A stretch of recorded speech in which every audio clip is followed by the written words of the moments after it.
ಜಕ್ಕಲಿ ಗ್ರಾಮದ ಶತಮಾನದ ದುರಂತದ ಭಾಗ 2. ರಾಷ್ಟ್ರ ಕ್ರಾಂತಿ ನ್ಯೂಸ್ ಹಾಗೂ ವಿಶ್ವ ದರ್ಶನ ವರದಿಗೆ ಸಿಕ್ಕ ಜಯ.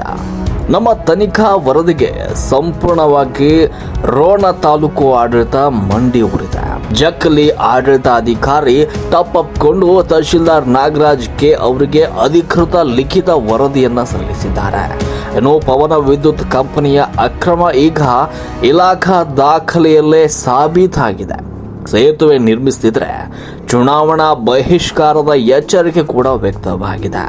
ಈಗ ಅಧಿಕೃತ ಸರ್ಕಾರಿ ಕಡತಕ್ಕೆ ಭರ್ತಿಯಾಗಿದೆ.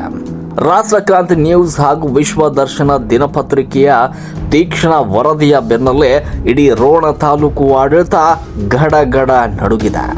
ರೋಣ ತಾಲೂಕಿನ ನರೇಗಲ್ ಸಮೀಪದ ಐತಿಹಾಸಿಕ ಜಕ್ಕಲಿ ಗ್ರಾಮದ ಅಗಸರಹಳ್ಳದ ಜ್ವಲಂತ ಸಮಸ್ಯೆ ಮತ್ತು ರೈತ ಮುಖಂಡ ಶೇಖಣ್ಣ ಮೇಟಿಯವರ ಜೆಸಿಬಿ ಕಾರ್ಯಾಚರಣೆಯ ಕುರಿತು ಮಾಧ್ಯಮಗಳಲ್ಲಿ ಪ್ರಕಟವಾದ ತನಿಖಾ ವರದಿಯನ್ನ ತಾಲೂಕು ಆಡಳಿತ 100ಕ್ಕೆ 100ರಷ್ಟು ಒಪ್ಪಿಕೊಂಡಿದೆ. ನಮ್ಮ ವರದಿಯನ್ನೇ ಗಂಭೀರ ಮತ್ತು ಅಧಿಕೃತ ಉಲ್ಲೇಖವಾಗಿ ಪರಿಗಣಿಸಿರುವ ಜಕ್ಕಲಿ ಗ್ರಾಮ ಆಡಳಿತಾಧಿಕಾರಿಗಳು ಸ್ಥಳಕ್ಕೆ ಭೇಟಿ ನೀಡಿ ಜಂಟಿ ತನಿಖೆ ನಡೆಸಿ ರೋಣ ತಹಶೀಲ್ದಾರ್ ನಾಗರಾಜ್ ಕೆ ಅವರಿಗೆ ಅಧಿಕೃತ ಲಿಖಿತ ವಿಚಾರಣಾ ವರದಿಯನ್ನ ಸಲ್ಲಿಸುವ ಮೂಲಕ ಮಾಧ್ಯಮಗಳ ಧ್ವನಿಗೆ ಕನ್ನಡಿ ಹಿಡಿದಿದ್ದಾರೆ. ತಹಶೀಲ್ದಾರ್ ಅವರಿಗೆ ಸಲ್ಲಿಕೆಯಾಗಿರುವ ಅಧಿಕೃತ ಸರ್ಕಾರಿ ವರದಿಯಲ್ಲಿ ಮಾಧ್ಯಮಗಳ ವರದಿಯೇ ಪರಮ ಸತ್ಯ ಅಂತ ಒಪ್ಪಿಕೊಳ್ಳಲಾಗಿದೆ. ಪವನ ವಿದ್ಯುತ್ ಅಂದ್ರೆ ವಿಂಡ್ ಪವರ್ ಕಂಪನಿಯವರು ಹಳ್ಳದ ಪಕ್ಕದಲ್ಲಿ ಸಿಸಿ ಪೈಪ್ ಹಾಗೂ ಮೊಹರಂ ಮಣ್ಣು ಹಾಕಿ ಅನಧಿಕೃತವಾಗಿ ಸಂಪೂರ್ಣ ಅಕ್ರಮವಾಗಿ ನಿರ್ಮಿಸಿದ್ದ ತಾತ್ಕಾಲಿಕ ಮಣ್ಣಿನ ಸೇತುವೆಯಿಂದಲೇ ಹಳ್ಳದ ನೀರು ಸರಾಗವಾಗಿ ಹರಿಯದೆ ರಸ್ತೆಯಲ್ಲೇ ಸಂಗ್ರಹವಾಗ್ತಾ ಇತ್ತು. ಇದರಿಂದ ಸಾರ್ವಜನಿಕರಿಗೆ ಹಾಗೂ ವಾಹನ ಸವಾರರ ಸಂಚಾರಕ್ಕೆ ತೀವ್ರ ಅಸ್ತವ್ಯಸ್ತ ಉಂಟಾಗಿತ್ತು ಎನ್ನುವ ಕಹಿ ಸತ್ಯವನ್ನ ಸ್ವತಃ ಗ್ರಾಮ ಆಡಳಿತಾಧಿಕಾರಿಗಳು ತಮ್ಮ ರಿಪೋರ್ಟ್ನಲ್ಲಿ ಸ್ಪಷ್ಟವಾಗಿ ದಾಖಲಿಸಿದ್ದಾರೆ. ಈ ಮೂಲಕ ವಿಂಡ್ ಕಂಪನಿಯ ದರ್ಪ ಆಡಳಿತದ ಕಡತದಲ್ಲೇ ಸಾಬೀತಾದಂತಿದೆ. ಅಷ್ಟೇ ಅಲ್ಲ, ಅಧಿಕಾರಿಗಳ ಬೇಜವಾಬ್ದಾರಿತನಕ್ಕೆ ಸೆಡ್ಡು ಹೊಡೆದು ಹಿರಿಯ ರೈತ ಮುಖಂಡ ಶೇಖಣ್ಣ ಮೇಟಿಯವರು ಸ್ವಂತ ಖರ್ಚಿನಲ್ಲಿ ಜೆಸಿಬಿ ತರಿಸಿ ಕೈಗೊಂಡಿದ್ದ ದಿಟ್ಟ ಕಾರ್ಯಾಚರಣೆಗೆ ಈಗ ಅಧಿಕೃತ ಸರ್ಕಾರಿ ಸಮ್ಮತಿ ಸಿಕ್ಕಿದೆ. ಪವನ ವಿದ್ಯುತ್ ಕಂಪನಿಯವರು ನಿರ್ಮಿಸಿದ್ದ ತಾತ್ಕಾಲಿಕ ಮಣ್ಣಿನ ಸೇತುವೆಯನ್ನ ತೆರವುಗೊಳಿಸಿದ್ರಿಂದ ಹಳ್ಳದ ನೀರು ಸರಾಗವಾಗಿ ಹರಿದು ಸದ್ಯ ವಾಹನಗಳ ಸಂಚಾರ ಯಥಾಸ್ಥಿತಿ ಇರುತ್ತದೆ ಅಂತ ಇಲಾಖಾ ವರದಿಯಲ್ಲಿ ಬರೆಯಲಾಗಿದೆ. ಅಂದ್ರೆ ಅಂದು ಆಡಳಿತದ ಮಾಡದ ಕೆಲಸವನ್ನ ಅನ್ನದಾತ ಸ್ವತಃ ಮುಂದೆ ನಿಂತು ಮಾಡಿ ಸಾರ್ವಜನಿಕರ ಸಂಚಾರಕ್ಕೆ ದಾರಿ ಮಾಡಿಕೊಟ್ಟಿದ್ದಾನೆ ಅನ್ನುವುದನ್ನ ವ್ಯವಸ್ಥೆ ಒಪ್ಪಿಕೊಂಡಿದೆ. ಜಕ್ಕಲಿ ಗ್ರಾಮಸ್ಥರಾದ ಶೇಖಣ್ಣ ಮೇಟಿ ಹಾಗೂ ಸಿದ್ದಲಿಂಗೇಶ್ ಹಡಪದ ನೇತೃತ್ವದಲ್ಲಿ ಇಡೀ ಗ್ರಾಮದ ರೈತರು ಹಾಕಿದ್ದ ಚುನಾವಣೆ ಬಹಿಷ್ಕಾರದ ಖಡಕ್ ಎಚ್ಚರಿಕೆ ಈಗ ನೇರವಾಗಿ ಸರ್ಕಾರಿ ಫೈಲ್ ಸೇರಿದೆ. ಗ್ರಾಮ ಆಡಳಿತಾಧಿಕಾರಿಗಳು ತಹಶೀಲ್ದಾರ್ಗೆ ನೀಡಿರುವ ವರದಿಯ ಕೊನೆಯ ಸಾಲುಗಳಲ್ಲಿ ಅಗಸರಹಳ್ಳಕ್ಕೆ ಶಾಶ್ವತ ಸೇತುವೆ ನಿರ್ಮಾಣ ಮಾಡದೇ ಇದ್ರೆ ಸಾರ್ವಜನಿಕರು ಉಗ್ರವಾದ ಹೋರಾಟ ಹಾಗೂ ಎಲ್ಲ ಚುನಾವಣೆಗಳಲ್ಲಿ ಮತದಾನ ಬಹಿಷ್ಕರಿಸುವುದಾಗಿ ಹೇಳಿರ್ತಾರೆ ಅಂತ ಕರಾರುವಕ್ಕಾಗಿ ಬರೆದಿದ್ದಾರೆ. ಇಡೀ ಗ್ರಾಮದ ಆಕ್ರೋಶದ ಜ್ವಾಲೆ ತಹಶೀಲ್ದಾರ್ ಕಚೇರಿ ಆಫಿಷಿಯಲ್ ಫೈಲ್ ಸೇರಿರುವುದರಿಂದ ಈಗ ಇಡೀ ರೋಣ ತಾಲೂಕು ಆಡಳಿತ ಹಾಗೂ ಶಾಸಕ GS ಪಾಟೀಲ್ ಅವರ ಮೇಲೆ ಜವಾಬ್ದಾರಿಯ ತೂಗುಗತ್ತಿ ನೇತಾಡ್ತಾ ಇದೆ. ಸ್ಥಳೀಯ ಗ್ರಾಮ ಆಡಳಿತವೇ ಅಕ್ರಮವನ್ನು ಒಪ್ಪಿಕೊಂಡು ಶಾಶ್ವತ ಸೇತುವೆಯ ಅಗತ್ಯತೆ ಹಾಗೂ ಸಾರ್ವಜನಿಕರ ಚುನಾವಣಾ ಬಹಿಷ್ಕಾರದ ನಿರ್ಧಾರವನ್ನು ಮೇಲಾಧಿಕಾರಿಗಳಿಗೆ ರವಾನಿಸಿದೆ. ಇನ್ನಾದರೂ ರೋಣ ಕ್ಷೇತ್ರದ ಶಾಸಕ GS ಪಾಟೀಲ್ ಹಾಗೂ PWD ಇಂಜಿನಿಯರ್ ಸಂತೋಷ್ ನಿಲಣ್ಣವರು ಕೇವಲ ಮೌಖಿಕ ಅನುಮತಿಯ ಹಾರಿಕೆ ಉತ್ತರಗಳನ್ನು ಬಿಟ್ಟು ಈ ಅಧಿಕೃತ ಸರ್ಕಾರಿ ವರದಿಯನ್ನೇ ಆಧಾರವಾಗಿಟ್ಕೊಂಡು ಯುದ್ಧೋಪಾದಿಯಲ್ಲಿ ಗದಗದ ಮಾನ್ಯ ಜಿಲ್ಲಾಧಿಕಾರಿಗಳ ಮೂಲಕ ಬೃಹತ್ ಅನುದಾನ ಮಂಜೂರು ಮಾಡಿಸಬೇಕಿದೆ.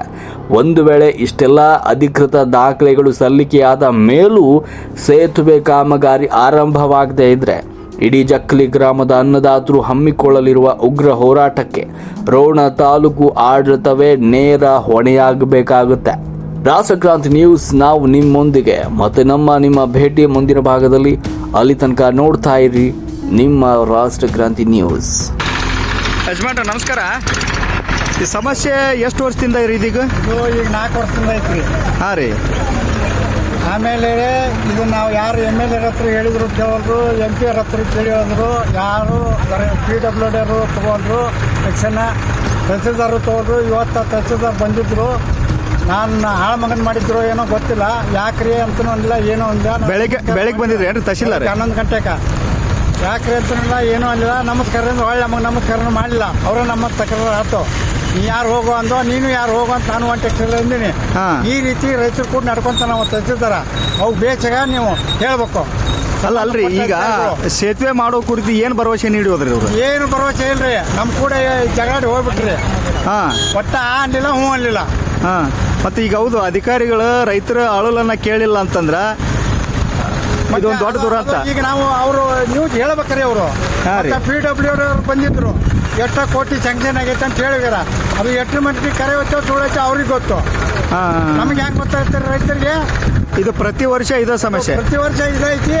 ಇವರು ಕಂಪ್ನಿ ಅವ್ರನ್ನ ನಾವು ಮಾಡಿಸಿ ಕೊಡ್ತೀವಿ ಅಂತ ಆಶ್ವಾಸನೆ ಕೊಟ್ಟರು. ಅವರು ಆಗಾದ್ರು ಅವ್ರು ಈಗ ಊರು ಬಿಟ್ಟು ಹೋಗ್ಯಾರ ಅಂತ ಹೇಳ್ತಾರೆ ಇವ್ರು ಏಜೆಂಟ್ರು. ಈ ನಮೂನಿ ನಡೆದೈತಿ. ಚೆಕ್ಲಿ ಅಂದ್ರೆ ಯಾರೂ ಹೊಳ್ಳಿ ನೋಡ್ಬಾರ್ದು. ಅದಕ್ಕೆ ದಯವಿಟ್ಟು ಇದಕ್ಕೆ ಸಂಬಂಧಪಟ್ಟ ಅಧಿಕಾರಿಗಳು ಬಂದು ನಮ್ಮ ರೈತರ ಸಂಕಟವನ್ನು ಪೂರೈಸ್ತಾರ ಅಂತೇಳಿ ನಾವು. ಈಗ ಇವ್ರ ಕಂಪ್ನಿಯವರು ಸಪ್ರೇಟ್ ದಾರಿ ಮಾಡ್ಕೊಂಡದಾರಲ್ಲ, ನೀವು ಅವ್ರ ದಾರಿ ಮಾಡ್ಲಿಕ್ಕೆ ಯಾಕೆ ಅವಕಾಶ ಮಾಡಿಕೊಟ್ರಿ ಅಂತ ಅದು ಗೊತ್ತಾಗಲಿಲ್ಲ. ಗೊತ್ತಾಗದ ಕಾರಣ ಮಾಡ್ಯಾರ. ಅವಾಗ ಯಾಕಂದ್ರ ಈಗ ಅಲ್ಲಿ ಅವ್ರು ರಸ್ತೆ ಮಾಡ್ಕೊಂಡಿರೋದಕ್ಕೆ ನೀರ್ ತರ ಹಿಡಿದ ಅಲ್ಲಿ ಜಾಮ್ ಆಗತೈತ್ರಿ. ಇದನ್ನ ಕುಲ್ಲ ಮಾಡಿಬಿಟ್ರೆ ನೀರು ಹೋಗ್ತಿತ್ತು. ಅವರು ಮಾಡಿದ್ರು, ಹೋಗುತ್ತಂತ ಮಾಡಿದ್ರು. ನಮಗೂ ಗೊತ್ತಿಲ್ಲ ಅದ್ರಲ್ಲಿ ಏನನ್ನೋದು. ಈಗ ನಮ್ಮ ಹೊಲಕ್ಕೆ ದಾಖಲಾದ್ಮ್ಯಾಗ ನಮ್ಗೆ ಅನುಭವ ಐತಿ. ಅದಕ್ಕೆ ಈಗ ತಕರಾರು ಕೊಡಾಕತ್ತೀವಿ. ಆದ್ರೆ ಈಗ ತಹಸೀಲ್ದಾರ್ನ ಒಳ್ಳೆ ನೋಡೋಲ್ಲ, PW ಒಳ್ಳೆ ನೋಡೋದು, MLA ಸಹಿ ಆಗ್ತದೆ. ಅಲ್ಲ, MLA ಅವ್ರಿಗೆ ಹೋಗೈತೇನ್ರಿ ವಿಷಯ? ಇಲ್ಲ, ಹೋಗೈತಿ. ಏನಂತಾರೆ MLA ಅವರು? MLA ಮಾಡಿಸ್ತೀವಿ ಅಂತಾರ. ಮಾಡಿಸ್ತೀವಿ ಅಂತಾರ. ಇಲ್ಲೇ ಗಾಡಿನ ಕಟ್ಕೊಂಡು ಅಡ್ಡಾಡ್ತಾರ, ನೋಡ್ತಾರ. ಈಗ ಮುಂದಿನ ದಿನಮಾನದೊಳಗೆ ಈ ಸೇತುವೆ ನಿರ್ಮಾಣ ಮಾಡದೇ ಇದ್ದಲ್ಲಿ ನಿಮ್ಮ ನಡೆ ಹೆಂಗಿರ್ತೀರಿ ಮುಂದುಳ್ದ? ನಡೆ ಈ ದಾರಿ ಕಲ್ಲು ಹೊಟ್ಟೆ ಬಂದ್ ಮಾಡ್ತೀವಿ. ಮಾಡ್ತಕ್ಕ ಇವ್ರು ಇನ್ನೊಂದು ವಾರದಾಗ ಸರಿ ಮಾಡಿಲ್ಲ ಅಂದ್ರೆ ಕಲ್ಲು ಹಾಕಿ ನಾವು ದಾರಿ ಬಂದ್ ಮಾಡ್ತೀನಿ. ಬೇಕಾದ್ರೆ ನಾನು ಒಳಗೆ ಹಾಕತ್ತೀವಿ. ನಮ್ಮ ಹೆಸರು ರೀ? ಶೇಖರಪ್ಪ ಈಶ್ವರಪ್ಪ ಮೇಟಿ. ಎಸ್ ಸರ್, ನಮಸ್ತೆ. ಹೇಳ್ರಿ. ನಮಸ್ಕಾರ. ಇದು ನಮ್ಮ ಹಳ್ಳಿ ಸಮಸ್ಯೆ. ಇದು ಕರ್ನಾಟಕದ ಏಕೀಕರಣದ ರೂವಾರಿ ಅಂದಾನಪ್ಪ ದೊಡ್ಡಮೇಟಿಯವರ ಊರಿದು. ಅದು ಮತ್ತು ರಾಷ್ಟ್ರಪಿತ ಅನ್ಕೊಂಡಂಥ ಮಹಾತ್ಮ ಗಾಂಧೀಜಿ ಬಂದು ಹೋದಂಥ ಗ್ರಾಮ ಇದು. ಇಲ್ಲಿ ಭಾಳ ಮುಸ್ತಜ್ಜಿ ರಾಜಕಾರಣಿಗಳಿದ್ದಂಥ ಊರು. ಇಂಥ ಊರೊಳಗೆ ಒಂದು ಸಣ್ಣ ಒಂದು ರಸ್ತೆ ಒಳಗೆ ಒಂದು ಪೂಲ್ ಹಾಕುವಂಥ ವ್ಯವಸ್ಥೆ ಸ್ವಾತಂತ್ರ್ಯ ಸಿಕ್ಕಿ ಇಷ್ಟು ವರ್ಷ ಆದರೂ ಇನ್ನೂ ತನಕ ಏನೂ ಜರುಗಿಲ್ಲ. ಇಲ್ಲಿ ಹಳ್ಳಿಗಳಲ್ಲಿ ರಸ್ತೆ ಇದ್ದು ರೈತರು ಭೂಮಿಗೆ ಹೋಗಾಕ ರಸ್ತೆಗೆ ಭಾಳ ಅಡೆತಡೆ ಆಗ್ಯದ. ಮಳೆ ಗಿಳಿ ಆತಂದ್ರೆ ಜನ ಇಲ್ಲಿ ರಿಚಕ ಅಲ್ಲಿ ರಚಕ ಎಲ್ಲಾರ ಮುಂದೆ ಹೋಗೋರಿಗೆ ಎಷ್ಟು ಅಸ್ಕಸ್ತಾಗೈತಿ. ಮಕ್ಕಳು ಹೊಲ ಇದ್ದವ್ರಿಗೆ ನೀರು ಹೋಗ್ತೈತಿ. ಮತ್ತು ರಾಶಿ ಗೀಸಿ ಮಾಡುವಾಗ ಎಷ್ಟು ತೊಂದರೆ ಆಗುತ್ತೆ. ಈಗ ಮಾಡಿ ಹಿಂದೊಂದು ಈಗ 2 ವರ್ಷದಿಂದ ಒಂದು ಮುದುಕಿ ಹಳ್ಳಕ್ಕೆ ತೇಲ್ಕೊಂಡು ಹೋಗಿ ಮುಂದೊಂದು ಪೂಲ್ನಾಗ ಸಿಕ್ಕಿದ್ದಂಥ ಉದಾಹರಣೆ ಐತಿ. ಮತ್ತಿದು ರಾಜಕಾರಣಿಯರ ಊರು. ಮತ್ತು ಇಲ್ಲಿ ಗಾಂಧೀಜಿ, ನೆಹರು ಮತ್ತು ಯಾರು ಕುಮಾರಸ್ವಾಮಿಯವರು ಬಂದು ಹೋಗ್ಯಾರ. ಇಲ್ಲಿ ಹಿಂದೆ ಬಂಗಾರಪ್ಪನವ್ರು ಬಂದು ಹೋಗ್ಯಾರ. ಮತ್ತು ರಾಮಕೃಷ್ಣ ಹೆಗಡೆ ಅವರು ಬಂದು ಹೋಗ್ಯಾರ. ನಜೀರ್ ಸಾಹೇಬ್ ಬಂದು. ಇಂಥ ಅನೇಕ ಮುತ್ತಜ್ಜಿ ರಾಜಕಾರಣ ಬಂದಂಥ ಒಂದು ಊರು. ಇಂಥ ಊರೊಳಗೆ ಊರು ಬಟ್ಟೆಗನ ಇಂಥದ್ದೊಂದು ಸಮಸ್ಯೆ ಅದ. ಇವತ್ತು ಯಾರೂ ಕಣ್ಣು ತೆಗೆದು ನೋಡ್ತಾ ಇಲ್ಲ. ಈ ಊರಾಗ ರೈತರು ಸುಮ್ಮನೆ ಅಡ್ಡಾಡ್ತಾ ಇದ್ದಾರೆ. ಅದಕ್ಕೆ ತಾವು ದಯವಿಟ್ಟು ಸಂಬಂಧಪಟ್ಟ ಇಲಾಖೆಯವರು ಈ ರಸ್ತೆಯನ್ನು ಒಂದು ನಿರ್ಮಾಣ ಮಾಡಿ, ಈ ಸೇತುವೆ ಮಾಡಿ ನಮ್ಮ ಜಕ್ಲಿ ಗ್ರಾಮಕ್ಕೆ ಒಂದು ಸುಗಮವಾದ ಮಾರ್ಗವನ್ನು ಮಾಡಿಕೊಡ್ಬೇಕೆಂದು ತಮ್ಮಲ್ಲಿ ನಾವು ವಿನಂತಿಸ್ತೀವಿ. ಅಲ್ಲ, ಈ ಹಿಂದೆ ಆಡಳಿತ ಮಾಡಿರುವಂಥ ಶಾಸಕರ ಗಮನಕ್ಕೆ ಈವರೆಗೆ ತರಲಿಲ್ಲ ಏನ್ರಿ? ಎಲ್ಲರ ಗಮನಕ್ಕೂ ತಂದಾರಿ, ನೋಡ್ತಾರಿ. ದಿನ ಇದ ರಸ್ತೆದಾಗ ಅಡ್ಡಾಡ್ತಾರಿ. ಪ್ರತಿ ಸರಿ ಅವ್ರು ಯಾರು ನೋಡ್ತಾ ಇಲ್ಲ, ಅದ್ರ ಬಗ್ಗೆ ಯಾರು ಕೇಳ್ತಾ ಇಲ್ಲ. ಎಲ್ಲರಿಗೂ ತಿಳಿಸಿದ್ದೈತ್ರಿ, ಎಲ್ಲ ನೋಡ್ಯಾರಿ. ಮತ್ತು ತಾವು ಇದ ರಸ್ತೆದಾಗ ಕಾಯಂ ಫಂಕ್ಷನ್ಗೆ ಬಂದಾರ. ನಮ್ಮ ಊರಿಗೆ ಮತ್ತು ಪ್ರತಿ ಸರನೂ ಬಂದಾರ. ಮಾನ್ಮನ್ಯರು ಬಂದಾರ ಲಗ್ನ ಮುಹೂರ್ತ ಇದ್ದಾಗ ಅಕ್ಷತೆ ಹಾಕಕ್ಕೆ. ಮತ್ತೆಲ್ಲ ನೋಡಿದ್ದ ಅಂದ್ರೆ ಸುಮಾರು ಎಷ್ಟು ವರ್ಷದಿಂದ ಈ ಸಮಸ್ಯೆ ರೀ? ಇದು ಸಮಸ್ಯೆ ಇದು ಸ್ವಾತಂತ್ರ್ಯ ಸಿಕ್ಕೈತೆ ಅಂದಿಂದನೂ ಐತ್ರಿ ಇದು. ಯಾಕಂದ್ರೆ ಸ್ವತಂತ್ರ ಇದು ಶತಮಾನಗಳ ಒಂದು ರಸ್ತೆ ರಸ್ತೆ ಇದು. ಈ ರಸ್ತಕ್ಕ ಈವರೆಗೂ ಯಾವ ಅಧಿಕಾರಿಗಳಾಯ್ತು, ಯಾವ ಜನಪ್ರತಿನಿಧಿಗಳು ಏನು ಸೇತುವೆ ನಿರ್ಮಾಣ ಮಾಡಿದ್ದಾರೆ. ಈಗ ಮುಂದಿನ ನಿರ್ಮಾಣದೊಳಗೆ ಅದು ಸೇತುವೆ ನಿರ್ಮಾಣ ಆಗದೆ ಇದ್ದಲ್ಲಿ ನಿಮ್ಮ ಹೋರಾಟ ಯಾವ? ನಾವು ಗ್ರಾಮಸ್ಥರೆಲ್ಲ ಕೂಡಿ ನಮ್ಮ ಶೇಖನ್ ಅವರು ಮೇಟಿ ಅವರ ಒಂದು ಮುಖ್ಯಸ್ಥಿತಿ ಒಳಗೆ ನಾವು ದಾರಿನ ಅಡ್ಡಗಟ್ಬಿಡ್ತೀವಿ. ಯಾವ ರಸ್ತೆನ ಬಂದ್ ಮಾಡಿಬಿಡ್ತೀವಿ. Yes sir. ತಮ್ಮ ಹೆಸರು ರೀ? ನಮ್ಮ ಹೆಸರು ಶಿವೇ ಗಣಪದ್ ಅಂತೇಳಿ. ಎಸ್ ಸರ್, ನಮಸ್ತೆ.